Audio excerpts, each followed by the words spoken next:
Saudações terráqueos do ciclo 5. Nessa semana 11 aí, a gente continuou essa questão dos estudos dos fenômenos químicos, né? E aí, reforçando aquela questão do fenômeno físico e fenômeno químico, ok? O que vem a ser o fenômeno físico? Aquele que ao ocorrer não provoca alteração na essência da matéria. Por exemplo, você pega um vidro e quebra o vidro, os pedaços de vidro quebrado continuam sendo vidro. Mudou a constituição ali, houve quebra, mas continua sendo vidro. Você pega a água e evapora, né? Põe para ferver, a água evapora. O vapor d'água continua tendo a substância água na sua formação. Okay? Então, tinha água no estado líquido, passou a ser água no estado gasoso, mas continua sendo água. O fenômeno químico, sim, outra coisa importante, o fenômeno físico, você pode voltar. Por exemplo, você põe o cuscuz para ferver. A água que vai fervendo, né, sai do estado líquido, evapora. Ao bater na tampa, se condensa, né, que a tampa está com a temperatura diferente, forma aquele suor, né, que ela vem na tampa, que é a água que estava no estado gasoso, voltando a ser água no estado líquido. A condensação. Então, você tem os processos aí passando com a água e ela continuando sendo água, que são fenômenos físicos. Os fenômenos químicos já não podem ser assim. Quando o fenômeno químico ocorre, há a formação de uma nova substância. Então você não consegue, por meios elementares, retornar a substância que havia antes. Por exemplo, você pega uma vela, né? Tem na sua formação parafina, coloca em presença de oxigênio, põe fogo, aquela substância que vai ser formada com a combustão, a queima da vela, já não é mais a mesma constituição que a vela tinha, certo? Você pega oxigênio com carbono, né? E coloca com a combustão a liberação de dióxido de carbono, ok? Então, são a diferença entre os fenômenos físicos e químicos. Físico, a substância continua, mantém sua constituição de matéria, e você pode retornar por princípios, com princípios elementares ao que havia antes. No químico, além de você ter uma nova substância, não consegue o retorno, né, fazer o processo reverso, voltar ao que tinha antes por meios elementares. Então, aí, reforçando essa parte, nas reações químicas a gente tem a presença de dois fenômenos, né? Duas leis, que são a lei da conservação da massa, de Lavoisier, que é aquela coisa que no popular se diz, na natureza nada se cria, nada se destrói, tudo se transforma. Por quê? A massa dos reagentes que você envolveu em uma equação química tem que preservar na massa dos produtos. O tanto de coisas que você colocou para reagir e dar determinado produto, aquela massa que você usou no princípio tem que permanecer no final. É a lei de Lavoisier. E a lei de Proust, que é a lei das proporções constantes. Essa lei diz que as massas das substâncias que reagem e das substâncias que formam os produtos, elas se mantêm sempre numa determinada proporção. Então uma complementa a outra, né? O total das massas se mantém, mas também se mantém uma proporção entre as massas de quem reage, os chamados reagentes, que se junta para formar uma nova substância, e a massa dos produtos, que são os produtos formados com essa reação. Então você tinha aí, na primeira atividade, alguns tipos de reações para você indicar fenômenos, né, físicos e químicos. Então, no primeiro, queima da gasolina nos motores dos carros. Então você tem aí um fenômeno químico, né? A gasolina, que é um derivado de petróleo, ela ao se queimar vai resultar em outros produtos, né? Dióxido de carbono, liberação de enxofre e outros mais no ambiente, que não é a mesma gasolina que estava envolvida no início da queima que você colocou no tanque. Então, letra A, químico, ok? Vamos preenchendo dessa forma. Letra A é químico.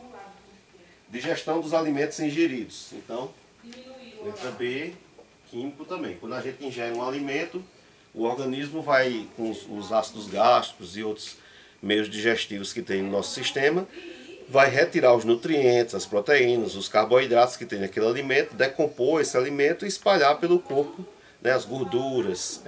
Por daí a questão, o consumo do excesso de gordura, sem ter como você queimar depois os lipídios, e gera obesidade, né? Então as reações que vão ocorrer ali vão gerar novos produtos que não é o produto que você ingeriu, tanto que você não vai depois expelir o que ingeriu, né? Vai ter transformações ali para poder uma parte ser absorvida pelo corpo e outra parte ser expelida.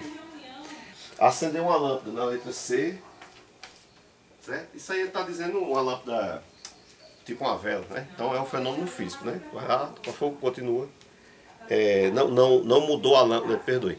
Não é questão da vela. Lâmpada de LED, fluorescente, incandescente, lâmpada de energia elétrica. Então a lâmpada, quando você acende, continua sendo a lâmpada. Formação da ferrugem na letra D. É químico, né? Que é o processo do ferro oxidando, em presença de oxigênio, né? Vai reagindo, formando outras substâncias, que é a ferrugem. A quebra de um objeto, na letra E, é um fenômeno físico. Qualquer objeto que se parta, os pedaços desse objeto continuam sendo, tem a mesma característica da matéria do objeto, é o mesmo objeto. Quebrou um copo de vidro, são vários pedaços de vidro. Quebrou um jarro de porcelana, são vários pedaços de porcelana, entendeu? Enfiar um prego na madeira é físico também, certo? Não muda.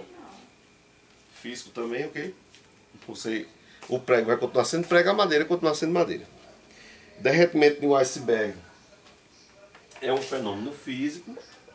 O iceberg é um bloco gigante de gelo, que é a constituição da substância do gelo que forma o gelo, é água. Ele vai sair água na forma sólida e se tornar água na forma líquida, mas continua sendo água. E o crescimento de uma planta. Na letra H, o crescimento de uma planta são fenômenos químicos que você vai, justamente, tipo como a questão da ingestão. Você vai ingerindo alimentos, a planta absorve nutrientes do solo, né? Absorve a radiação da luz solar e vai fazendo processos químicos, o principal deles é a fotossíntese, para converter isso em outras substâncias, sacarose e outras coisas que ela precisa para ir crescer. Na questão 2, você tinha um recipiente onde se colocou 5 gramas de hidrogênio com 42 gramas de oxigênio. Após a reação, podemos observar ao lado do oxigênio a formação de 45 gramas de água. Qual a massa de oxigênio em excesso? Então, pela lei, né, de manter as proporções, você tinha 5 gramas do hidrogênio, certo? Reagindo com determinada quantia que não se sabe de oxigênio, tem que dar 45 gramas de água. Então, como a gente disse, isso aqui é a água, né? Porque na questão diz que foram 5 gramas de hidrogênio que restou em 45 gramas de água. Então, pela lógica, se o que tem aqui, né, a lei de Lavoisier, se o que havia nos reagentes, isso aqui é os reagentes, certo? Tem que manter-se no produto, isso aqui é o produto, certo? Então, quando eu misturo hidrogênio com oxigênio, eu vou reagir e formar água.